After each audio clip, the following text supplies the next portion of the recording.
The Big H Podcast, tune in now. Conversations that'll wow. Laugh and learn, stay a while. Let's explore that Hilton style.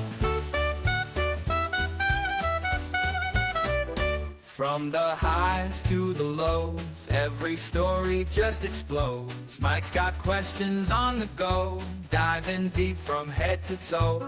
Every week the guests align, sharing moments so divine. Stay with us, the pace is fine. Every episode you'll find. The Big H Podcast, tune in now. Conversations that'll wow. Laugh and learn, stay a while. Let's explore that Hilton style.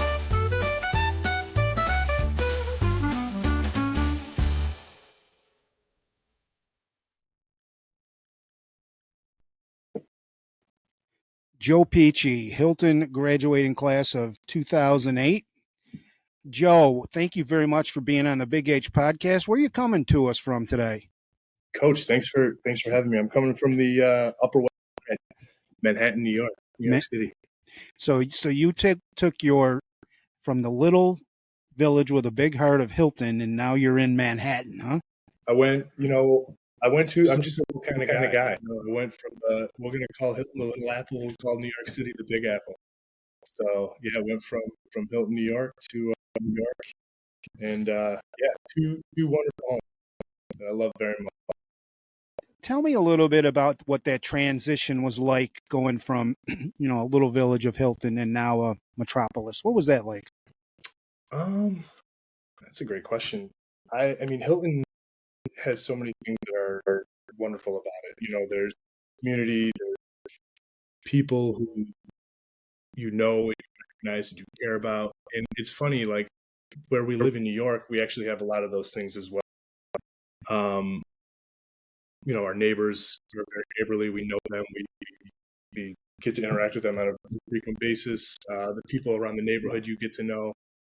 But it definitely is is a change, living in a big city, big difference. But I wouldn't exchange either experience in the world, and happy to have both of them. So when you say you live in Manhattan, automatically I think of high rises and apartments. What's your living quarters like? And my wife and I live in an apartment. We live, a nice little neighborhood on the Upper West Side. We're not places. The apartment building is pretty high up, but we're not. I think you might be thinking of Manhattan, like all those big fancy buildings. We're sort of near the bottom. And tell me a little bit about your wife. Where did you meet her? When did you guys get married? And any family that you've brought into the world? Yeah, I met my wife 2010 at St. Bonaventure University. I know that's a school that means a lot to you. I was a junior. She was a senior. We were both RAs. And we just got to know each other over RA training. And she's been with me for a lot of things, for a lot of years. We have a wonderful daughter. She's about a year old. She's awesome. It's been so fun to sort of see her interact with the world and, just the way that she sees things and watching her grow and get older. My wife is a personal finance author. She's written 4 personal finance books titled Broke Millennial. And she's worked through that world. She does a lot of talks, a lot of financial conversations with folks, writing a lot of articles. So, she's been doing that since about 2017. And you said you met her in RA training at St. Bonaventure? I did. We just got to know each other. I complimented her shoes. I really like her shoes. And it sort of took off from there. Do you remember what the shoes were like? I do. They were orange, like boat shoes. And I've always enjoyed a good sneaker game. And so I was like, man, those are really cool sneakers. I'm gonna compliment her. And I had my eye for a little bit. I was like, oh, she's a girl, and kind of want to find a way to compliment her and get it in with her. And I had seen her around. She's pretty well known. It's a small college, so you get to know folks.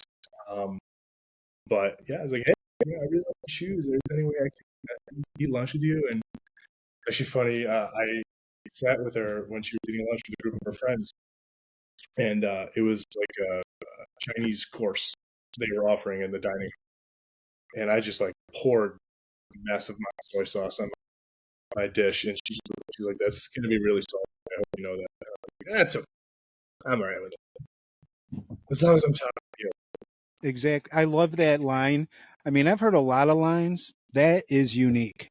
What's her name and what's your daughter's name? Her name is Lowry. Our daughter's name is Fiona.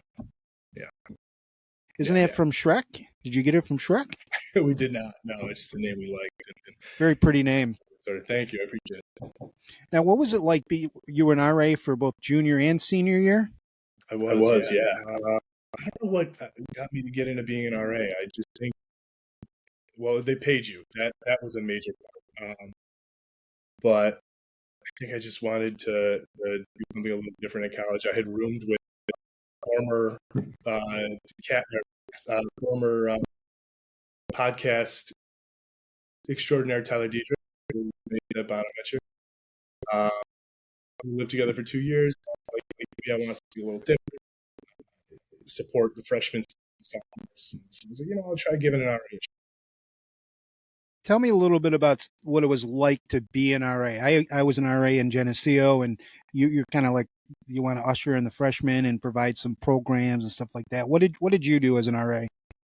Well, I was an RA for upperclassmen, so they were sophomore, junior. So I didn't really have that sophomore RA experience, which was okay. It was really fun to kind of get to know sophomores, juniors. They're a little more already integrated in college experience. You don't really have to like hold their hand in a way.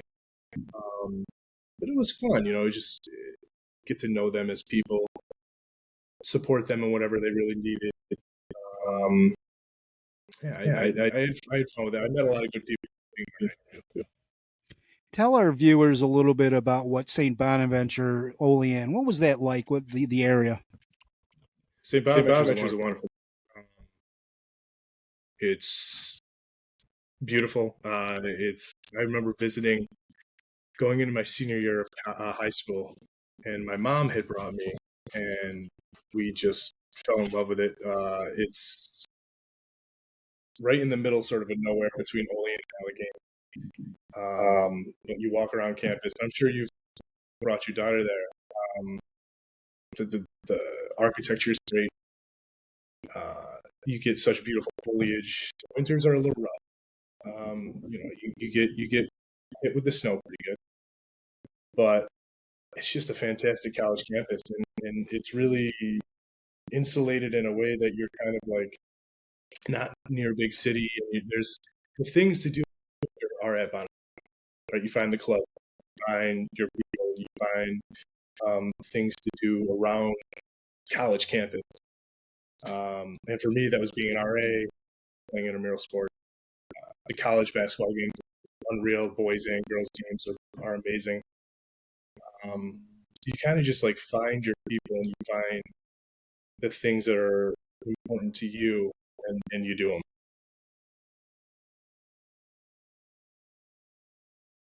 So I played flag football.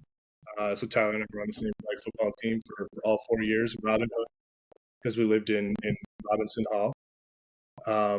We unfortunately made the championship 3 years in a row, which is heartbreaking. As a Bills fan, I can with my squad in that way.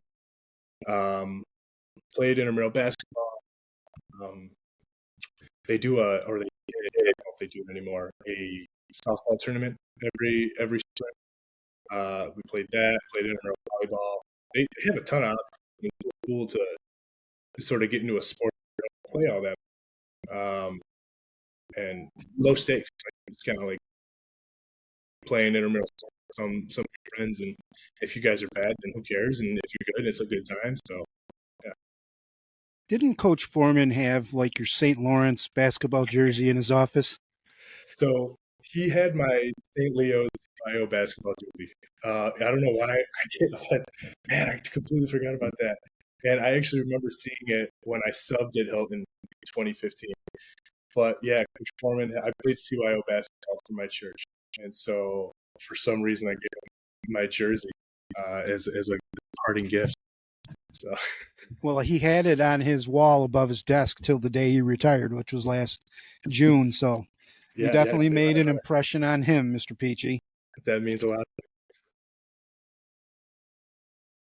What did you major or minor in when you went? Obviously, U.S. history. Did you go right into the field, or did it take you a little while to find your niche? I think it definitely took me a little bit. I didn't really know what I wanted getting out of high school, going out of high school. I had first went to Bonaventure for early childhood and early childhood, so it was just K through 6. Observed a couple classes, sort of went through that program. I realized that was really for me. I think I knew I wanted to be a teacher, but the age range of K through 6 wasn't really. I commend you. Being an elementary school teacher is a skill set that not a lot of teachers have. Mm-hmm. And so I was like, why do I want to teach? And what is the sort of path in which I want to get into teaching? And I remember a lot of teachers that I've had throughout my time at Hilton were history teachers that really had a big impact on me. I think so. I was a history major.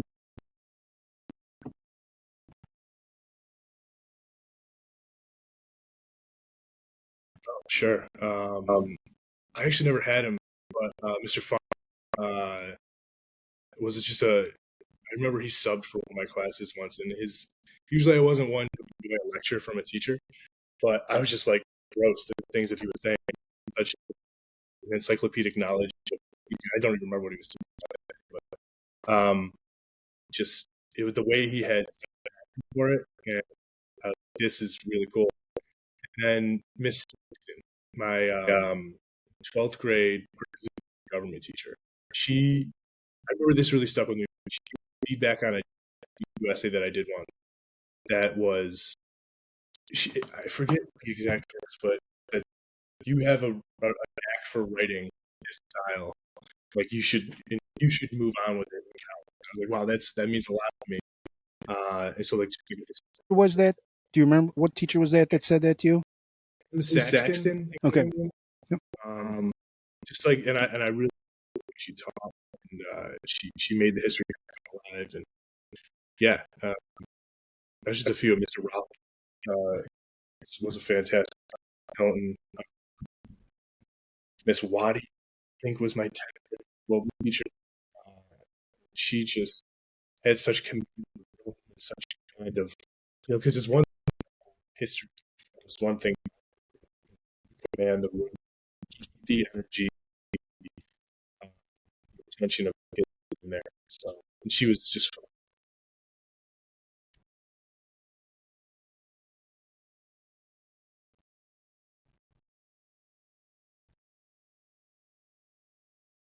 So when it came time for you to pick a school, was it pretty obvious Bonaventure? Like, what were the other schools that you were thinking about? So you got it. And when we visited together, and visited together, and when I saw it, I was like, yeah, this is the school I think I want to go to. I got in. I had a distinction on Fisher. But when the acceptance came from Bonaventure, I was pretty set on going there. It was close enough to home that if I needed to visit, folks needed to come down for whatever reason. Bonaventure was like a love at first sight kind of thing. What are some historical places you visited in your life that have made an impression on you? Well, I've been very blessed to be able to travel, certain parts of the world. One of the first international trip, I took a class at Bonaventure that studied Northern Ireland, the Protestant and Catholic issues that were happening in Northern Ireland and Ireland. And the entire crux of the trip was examining the troubles. We spent about 7 days in Northern Ireland and 3 days in Ireland, and that was just a phenomenal trip. I met people who worked for the Northern Ireland Army. I met people who like lived through the troubles, and it was just very eye-opening, especially with how recent. Um, Berlin with my wife. We checked out a lot of World War II history there. We went to Greece summers ago, and just there's so much history there. It's difficult to put into words. My wife is pretty passionate about history as well. We both love sort of when going on vacation, see different historical facts and places. It's been a cool passion of the two of us can share. When you started, what are you teaching now, or what other courses have you taught in your? So I teach AP Government. I've been teaching AP Gov for about 3 years now. I had taught US for about 6 years, and then taught AP US for about 3. AP Gov is great. We're right now we're covering New York City mayoral. The kids are passionate about it. They see it. They're living it, and so we try to make it as real as possible by covering things that are relevant to the life. I am also the 12th grade senior sort of activities coordinator. So I help create the yearbook, make the senior hoodie, help plan senior trips, sort of just create senior vibes, seniors. And I'm also the 12th grade team leader at my school. Oh, you got a lot going on there, Mr. Pechie. I try to wear hats. So you're saying that you're the AP government teacher, or so do you teach a lot of kids that they're going to be able to vote in this year's mayoral election, or? Unfortunately, I don't have kids who are going to be able to vote. I would, because that would be so much fun. But the age range, I think I have maybe a handful of kids who are going to be 18. Got them registered, right? Yeah, I got to make sure that they know to vote, know how to vote. But usually they're turning 18 by sort of the end of their semester. How do you keep your political bias out of your instruction? Is that difficult? Question. Yes and no. I try to give my kids I want them to have their own political sort of not biases. I want them to have their own political vantage points and viewpoints. I want to give them the tools that they need in order to go out and make an impact. What does that look like for me? Teaching them how to be media literate. Like, how do you know bad news? How do you know that this source is legit and that you can trust it versus this source is not? I do. I find it interesting. I don't try to hide my ideas because I think it's important for them to see that I'm a political being and that I care about politics. Mm-hmm. But I will never, fault a student for disagreeing with me. I actually love it. Those are the best kind of conversations when I say one thing and a student has another totally different vantage point. I teach a lot of kids who, their parents might have moved to America, or they might be the sons or daughters of immigrants. Teach a lot of students who come from so many different parts of the city, and they have such different lived experiences. So I think it's really important that we bring all those into the classroom and we can have a conversation about it. Because when they leave the class, that's what they're going to be doing. About it, hopefully with a way. So I want to give them the tools in order to do that.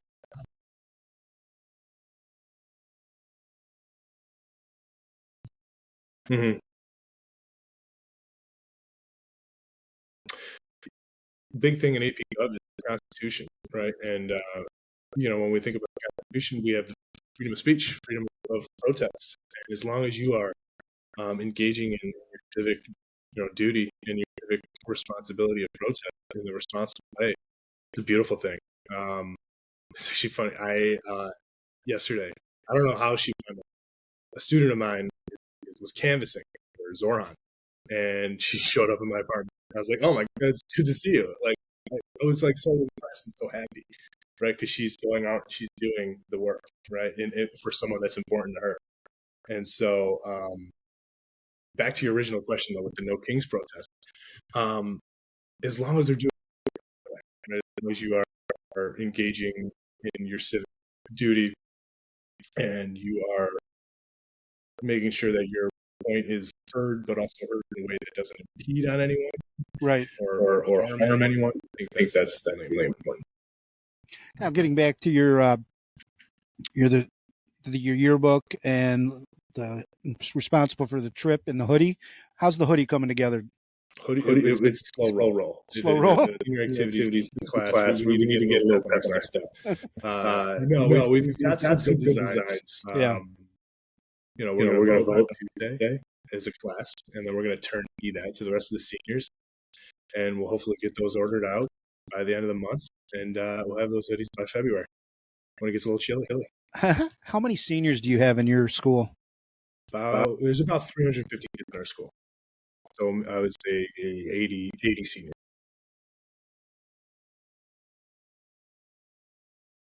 Yes. So that's really a quaint, small little class for seniors, then, huh? It is. It's nice because you get to know the kids on a really personal level really quickly, just because there's not that many of them, right? I mean, I came to Hilton, and I think we had 400 kids in the senior class, and it's kind of crazy to think I am the sole AP Gov teacher at my school. I know at Hilton, right, there might have been 4 or 5 governors who were sort of divvying up responsibilities of teaching government to all 450 of the seniors. So it's a smaller school. Most of the high schools in New York are a little smaller. There was an initiative about 15 years ago in which they sort of chopped up a lot of the high schools. And so my school is in a building with 5 other high schools. Yeah. So it's I think it works a little bit better that way because it's a little more manageable. There's sort of less that you have to, less moving parts maybe. You also said you're the leader of the 12th grade something. What was that? Yeah, it's about the 12th grade team. So basically, the other seniors.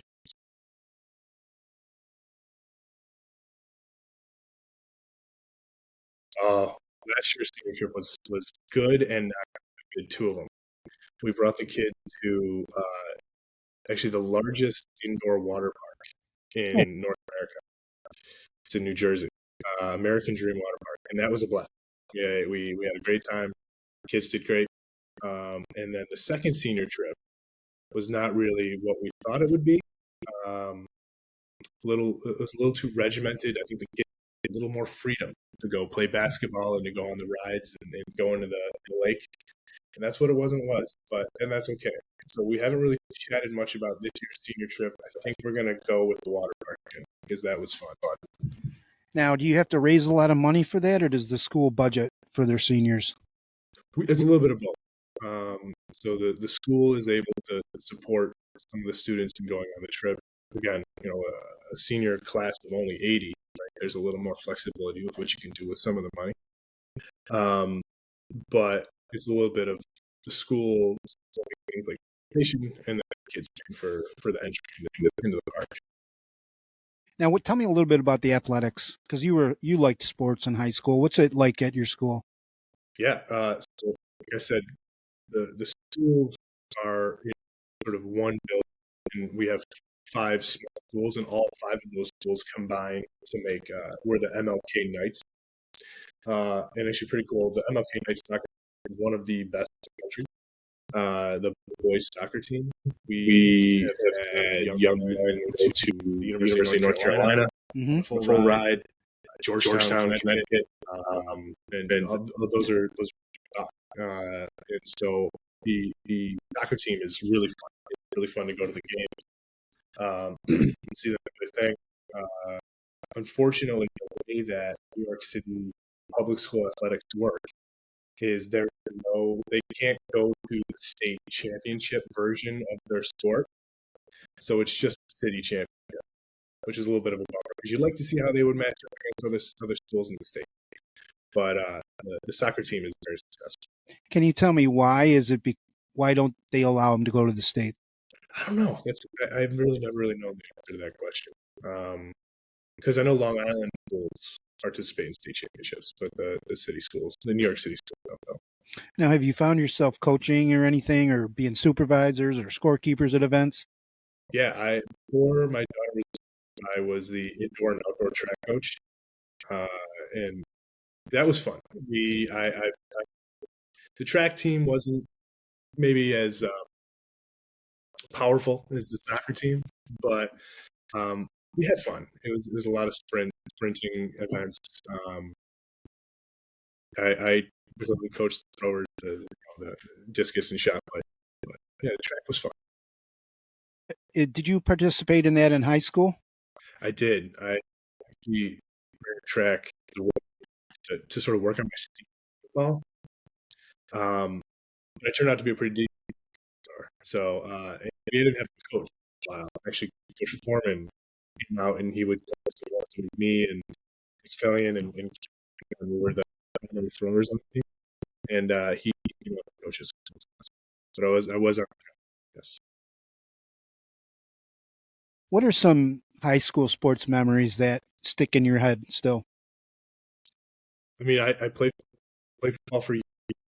Yeah, I'd be some of the football teams, and it was a blast. I mean, the way that Hilton does their program is very impressive. I was thinking about it when we were reflecting on, because I was listening to a couple of other episodes of your show, and I was reflecting on the Hilton football program, especially when Tyler was on, and just the way that the coaches coach the young kids or to JV and varsity it's just such a linear trajectory, right? It like you learn the plays, you learn how to get into a huddle, you learn sort of like what's important. And I had such a blast playing football. My dad was one of the coaches in modified, and I remember the first day of practice was in the Merton Williams gym, and we're just sitting there, and my dad was always a really active participant in my brother, my sister, and my athletic lives, and he was just sort of sitting there watching, right? He was just hanging out because he was going to pick me up, and I don't know if it was you or Coach Parks. He was like, "Hey, Peach, do you want to just come and hang out? You want to help?" I was like, "Sure." And I remember thinking, "Oh, is this going to be weird with my dad as a coach?" But it was such a it was so amazing to be able to share that with him. And reflecting on it now, how hard my dad worked at his 9 to 5 job, which wasn't 9 to 5. He was often working 6 o'clock in the morning to 6 p.m. He would come and coach me. It was just so awesome. It kind of just like built some of those like blocks in why football was so important to me. I met some of my best friends playing football. Tyler, Jeremiah, Clifford, Bacchus, Greg Earnhardt, Julian, just good dudes, right? And we were all on those modified teams, and we continued to play together when we were seniors.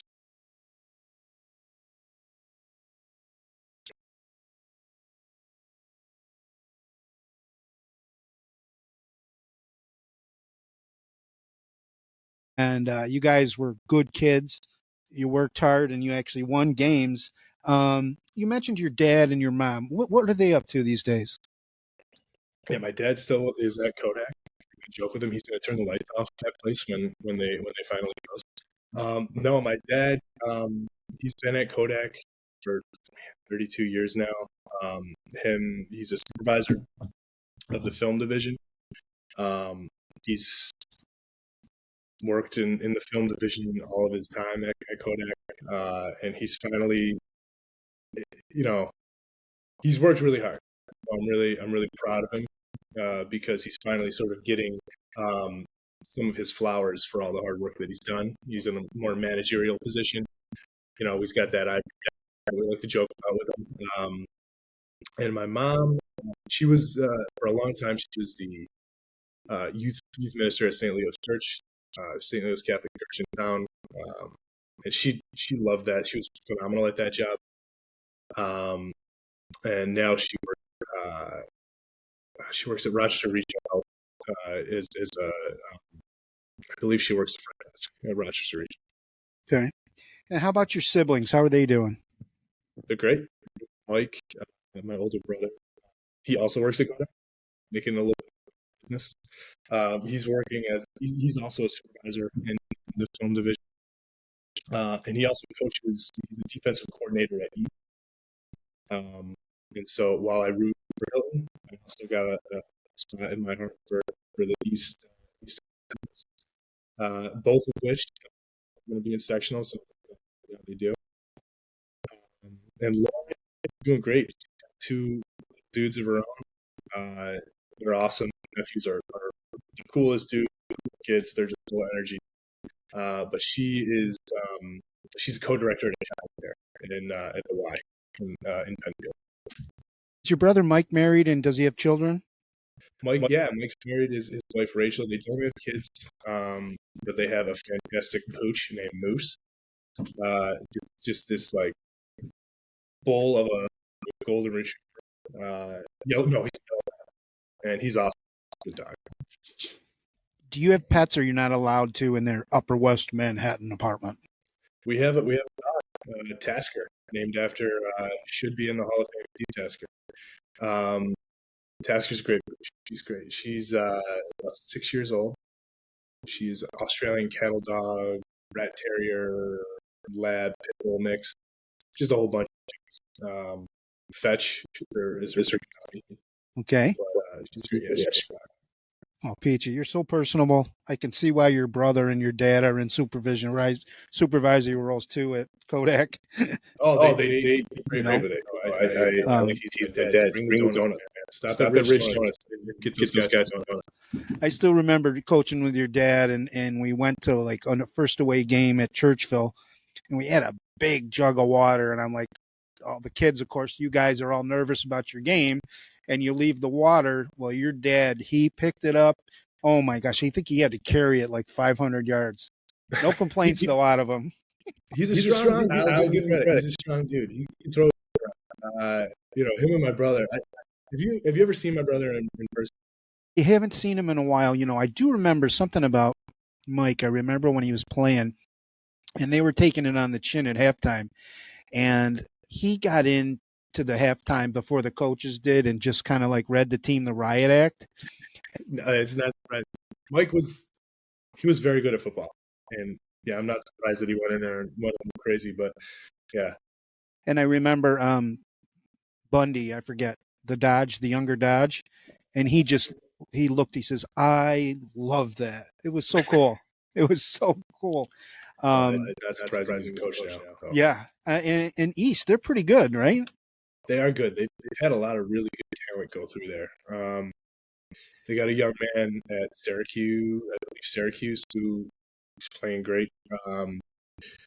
They had a young, these names, I know Mike talks about them all the time, and they I can't remember. They've had some talent. Yeah, they made a pretty far in the championship run. Go. And they're a good team.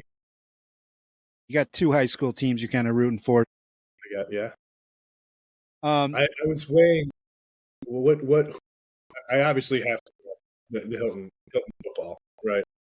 I do have the hoodie that I sometimes wear. Some general questions about education. See what your opinion is. What role do extracurricular activities play in shaping high school education? Huge role. I feel like we call it the core four, right? History, ELA, math, they're all extremely important. But giving sort of a reason to look forward to school in one way. Some kids math is a reason to school, and math is the reason really need to be. But some kids love music, and some kids love theater or sports, and so I feel like when we take those things away, we might be taking a bit of a passion away from kids.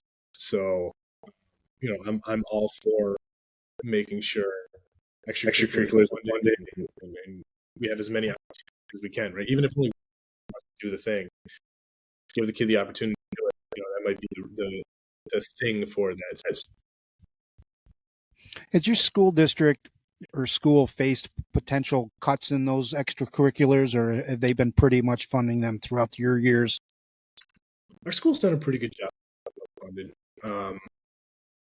It's such a small school that extracurriculars sometimes aren't as plenty as maybe like a Hilton might have. The 5 schools in the building come together for a theater performance. So it's not like my school on its own would do theater. It's sort of a collaboration between the other schools, the same way that sports. But my school focus on media, and so we offer classes that pertain to media.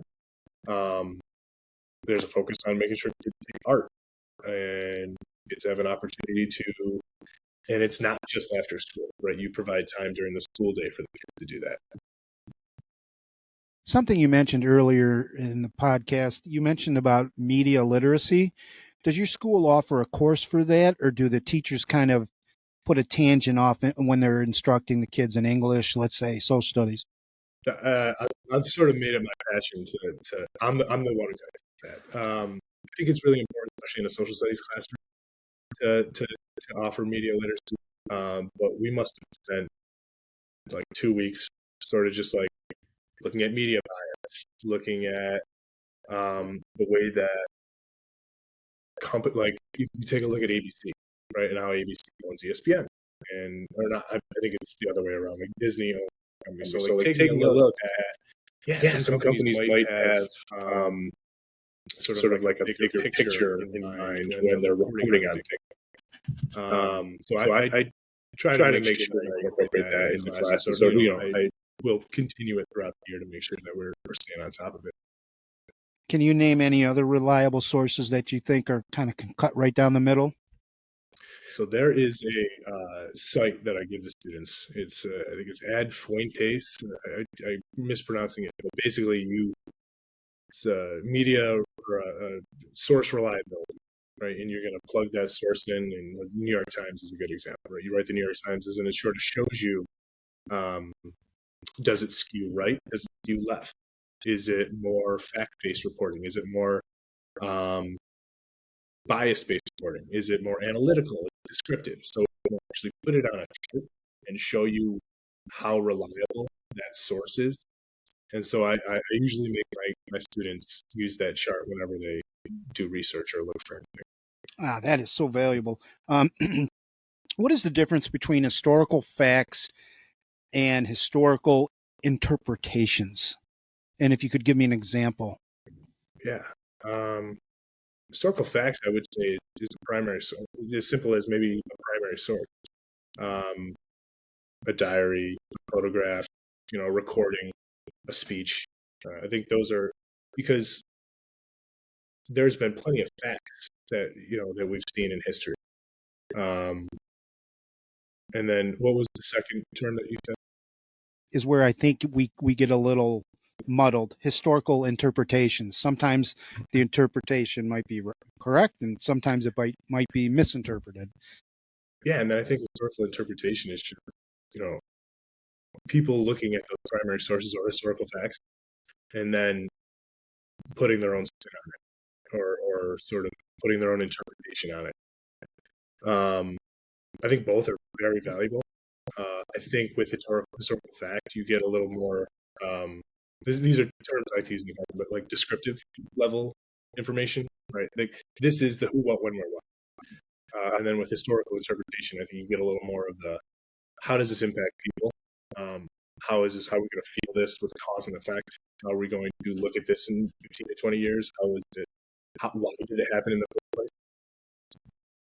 That's a pretty good answer. I mean, I was asking maybe could you give me an example, but like, I don't know, you could probably go back to World War II or Vietnam when we got into that, maybe 20 years later, it's a different interpretation of that war. For sure. I think even the way that like you look at the public perception of Vietnam, the fact is the United States fought in this war for a reason, and then the analysis is, well, why are success? Some things might change it might be one answer Canadian in 2025. What do you think is the most important historical event that people consistently misunderstand and they don't acknowledge it? That's a great question. The Cold War as a whole had a pretty long, because it was such a massively long war. There was no fighting in the Cold War. It was like the proxy wars that happened in the Cold War. But I think the impacts of some of the things that we saw for 60, 70 years is because so much can be left up for interpretation over 70 years, right? You can take a look at one event, the impact is clear, but with something that large, the impact is a little. Do you have any desire of moving on with education, getting a PhD or anything like that? If you ask Michelle Pechie, she thinks I should be a principal yesterday. I appreciate that. You're very measured and you're very logical. Thank you. That means a lot to me. I love teaching the students. I love interacting with the kids. I get a lot of fulfillment out of it. So I'm really enjoying what I'm doing right now. I think in the future, what I'd love to do is work at a university teaching like up and coming teachers, because I feel like some of my strengths are a little more human focused than academic focused. I certainly give my kids the content and the information they need, but I feel like what makes me a good teacher is the connections that I make with the kids. So I think that's why I want to stay in the classroom in any capacity, right? Classroom teaching, 17, 18-year-old seniors or 22-year-old college kids. I mean, do you know what I've found in my career is the people that should go into administration, and you ask a question of, hey, why don't you go into administration? They say, I really like teaching the kids. I like that connection. Yeah, it's I don't blame them. I don't blame them for saying that. And thank you. Yeah. The same reason why I'm sure you stayed teaching did you teach third grade, right? I'm in third grade, yeah. Okay. That's such an important. Yeah, I mean, it is important. Every year is pretty much important, but getting back to you, what are the biggest challenges you face in history teaching today? It's always changing. I love the question that you had brought up about like historical facts and historical interpretation, because the interpretations are always shifting. So I try my best to stay on top of sort of like the changing tides and how things are different. Especially in government, we live in a tumultuous time in terms of government. A lot of people have thoughts and feelings on the government, and so I feel like staying as possible has been a challenge for me sometimes. But that I think is one of the most important things, especially for a high school teacher. So that I think is probably the biggest challenge.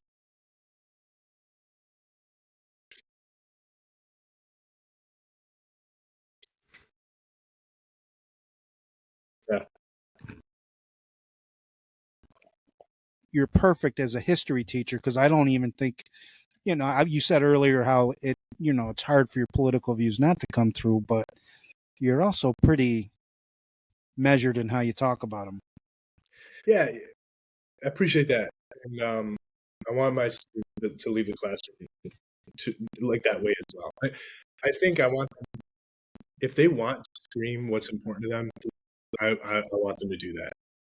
But I also want them to be able to back it up and support with important reasoning.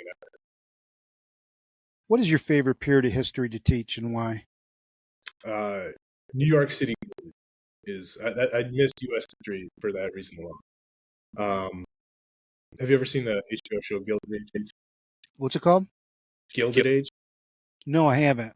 It's great. It's a bio, time like a biopic piece sort of show. It's about the Gilded Age, but I love teaching that. There's so much of New York City from the Gilded Age that's relevant. Mhm. There's a museum in the Lower East Side, called the Tenement Museum, and I love it there. It's great.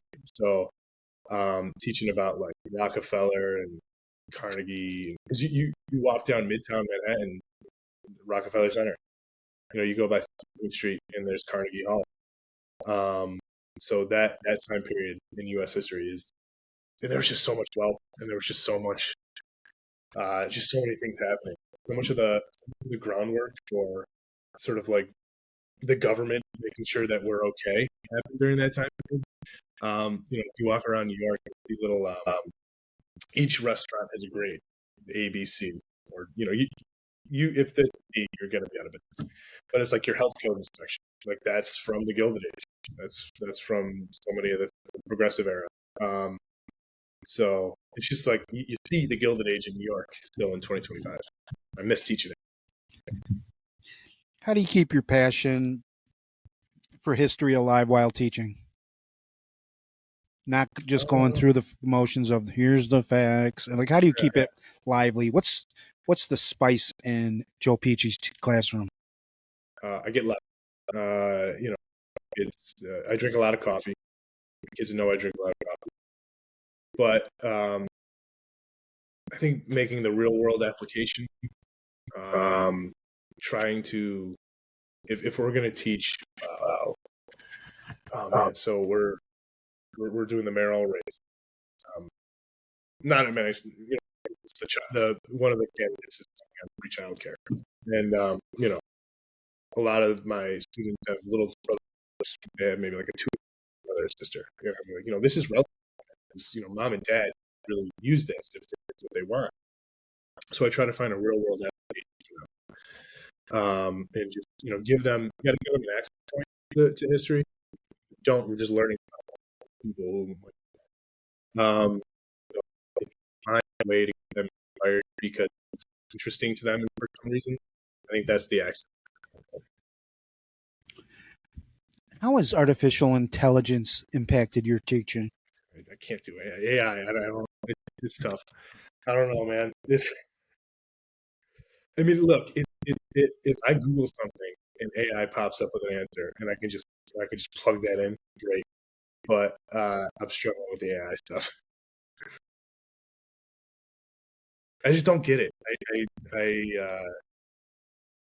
think it's important, and I think that I'm sure it's very beneficial in some ways, but I see some of the detriments to it, especially like like students will write essays that are AI generated.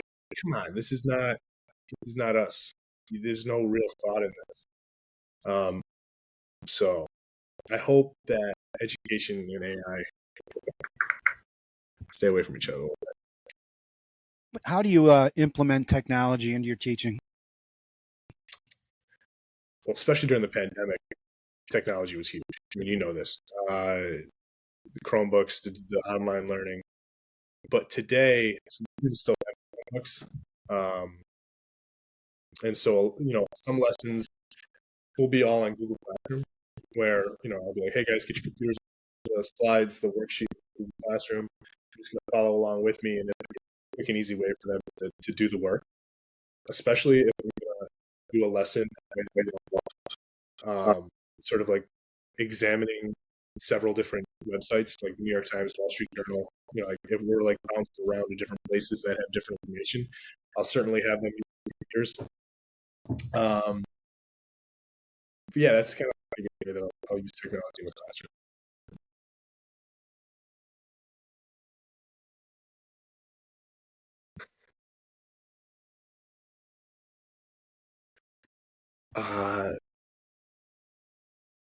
It's an important job. Read, but yeah, just find what's passionate to you in history. Like if you're really fascinated by World War II, just go in on it. Because that's another thing. Back to one of your questions was how do you like the passion? Is if you're really passionate about something, even if it's boring, the kids sort of buy into it. Mm-hmm. The most passionate thing I am in life about is the Buffalo Bills, and so the kids when I talk about the kids, they know how much it means to me. So they know who Josh Allen is. But no, I think be passionate and find a way to make the history come alive. And I think stay informed. What makes Hilton a special place to visit when you get a chance?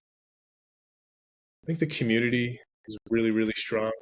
The Apple Fest, I always get a little pang of I can't make it back for the Apple Fest because it's a beautiful festival. It's a small town, but there's a lot of happen there. Right? The school is great. You know, the Hilton school network is fantastic. I think not just because of the teachers and the admin. I think the people in the community are into it. Hilton Parma Recreation is awesome. I remember like football growing up, rec basketball. Drew's dad is a major part of that. And I know Tom Nero is doing a great job as well. So you have people who buy into each other. That's kind of what makes it really thrive. I got a couple more fun questions before I let you go. If you could have any superpower, what would it be? I would love to be able to. I want to show up at a location because it'd be cool. It'd be cool to show up in Rochester and be like, "Oh, hey, what's up? What's up, man? How you doing?" Or like transport, like, "Oh, I want to go to Italy today." I'm going to Italy. So what's that, like a portal? You want to have your own Yeah, I portal? think just you just sit in the corner of your apartment and it's just like you type in where you want to go and bang, you're. Well, maybe sometime in your lifetime they'll have that capacity. That would, my fear of AI, so I don't know if I would totally buy that. What's your favorite way to spend a day off? Being with my family, spending with my family, my wife and daughter. Just go to Central Park and walk around. Mm-hmm. Go to a coffee shop. Take the dog out. I've been running lately. Go for a little run. I like to bake. So, yeah, and they just fixed the oven today, which is huge. I've been without a baking ability for 6 months, and just in time for fall. So let's get the pumpkin cakes going. There you go. Do you have a specialty that you bake? Like I like a pie. I'm pretty good at baking. You're pretty good baking pies? Good for you. Yeah. Good for you. You talked about traveling earlier. If you could travel anywhere in the world tomorrow, where would you go? I really want to do New Zealand or Australia. I would love to do the Lord of the Rings walk in New Zealand. There's like you can like walk path like they filmed in Lord of the Rings. So New Zealand I think would be really cool. South Africa I think would be awesome. Do a safari in South Africa would be fun. What's your favorite book or movie and why? Favorite movie? I'm going to pick several because it's difficult to pick one. Goodfellas is a classic. Planes, Trains, Automobiles it's a perfect Thanksgiving movie. Everyone gets really excited about Christmas movies. We don't give enough love to Thanksgiving movies. John Candy is great in that movie. Steve Martin. When You've Got Mail with Tom Hanks, I get into it, and it takes place on the so right in my backyard. Does your wife like movies? Do you guys hang out and watch them together? We'll watch them together. Yeah. We got into it like around Tom Hanks a couple years ago, and so we'll watch some movies together. Tell me a little bit about your role in the 259 show. I talked to Tyler a little bit about that. 40 guys. I haven't had a chance to talk about those guys much today. Hey, go for it. Talk about your friends from high school. You go for it. Yeah, no, it's just like a good group of guys. The 259 show was just fun. It was just us chatting about. We kind of talked about nothing. We just talked a lot about food and sports, sort of like the happening in the Rochester area. Me, Drew, Tyler, Deidre, Mike Vincent. Yeah, we would keep our eye on if we wanted to, sort of test the appropriateness because he would get it there. Greg frequently. He's just a good guy. We have common friends sometimes, just hang out and be fun to talk. And it was also cool to like keep in touch. Life got busy. We all married, kids. Before that, we were still busy. Mhm. But it was a great way to come once every other week to chat and see how life is going. Kept me very entertained, just to let you know. I've been trying to get the guys that we need to do like a comeback episode. I think you It'll do. be fun. Relive it. What's the most unusual thing you've ever eaten? My father-in-law once made me try like squid.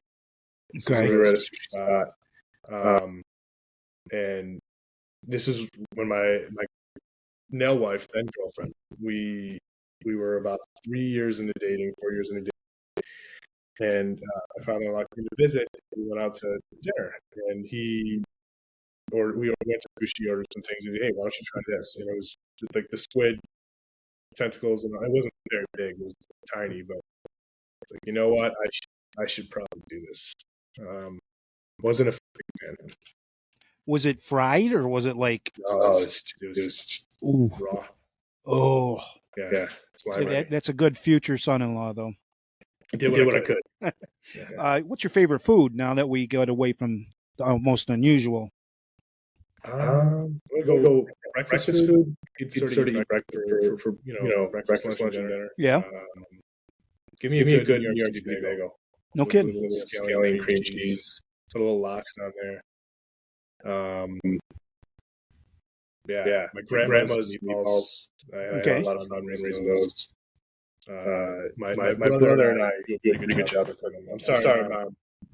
I had to learn how to make those meatballs. Do you have a favorite quote? Well, where else would you rather be? Right here, right now. Oh boy, because you're a big Bills fan, of course, right? Oh yeah. Yeah. So that was our great. He's still alive, right, Marv Levy? Yeah. He just turned 99. That's incredible. He's going to make it to 100, right? Man, he looks fantastic. He's aged too. I was watching the beginning before a game, and I forget what player was riling up the crowd, and that's the quote he used. It's really cool. They do before every home game. They bring out like a legend. Ed Jackson, Andre Reed. Before the playoff game last year, they brought Fitzpatrick and ripped his shirt off. They'll get the crowd to do that, and every time you see it on Twitter, it's gets you pumped. Are they going to make a comeback right now? They dropped a couple in a row and haven't looked so good doing it. That's my dad. There's a couple moves they need to make. I think they'll be all right. I think McDermott is a great coach. I think when you got the MVP, a lot of crazy things can happen. I think they'll be all right. I mean, they got a good spot. They need a little rest. They got some guys coming back, hopefully from injury. So that'll be big. Sounds good, Joe. Favorite television show? I'm going to pick 3 again. I'm going to go Young Joe, Middle Joe, and Adult Joe. Young Joe loved The Simpsons. Yep. Yeah, and I still will just put it on as a comfort show. The Office. Just want to say I thought Young Joe was the name of a show. I was writing it down. Oh, no. All right, so you got Simpsons and next one? The Office. Yep. Just classic. I usually put that on the post. And then SNL. I'm a big SNL fan. Yeah. Era? Or like a particular, compilation of actors and actresses? The group that had Kristen Wiig, Jesus. It was like 2003, 2005. He's the guy from Brooklyn Nine-Nine. But it's like Wig, Ian Thompson was on there forever. But that was just such a studied cast. And I'll go back to those clips. Like everything is perfect. Like the Lonely Island guys, they were hilarious. Mhm. So I went into the podcast, which my wife loved, which was dying for me to listen to. Great. Well, this is my final question. I think it's perfect with you being a history teacher. Person from history you'd like to have dinner with and why? And it could be familial. It could be someone from historical history. Well, historical history. And you can pick more than one. I'm going to take four.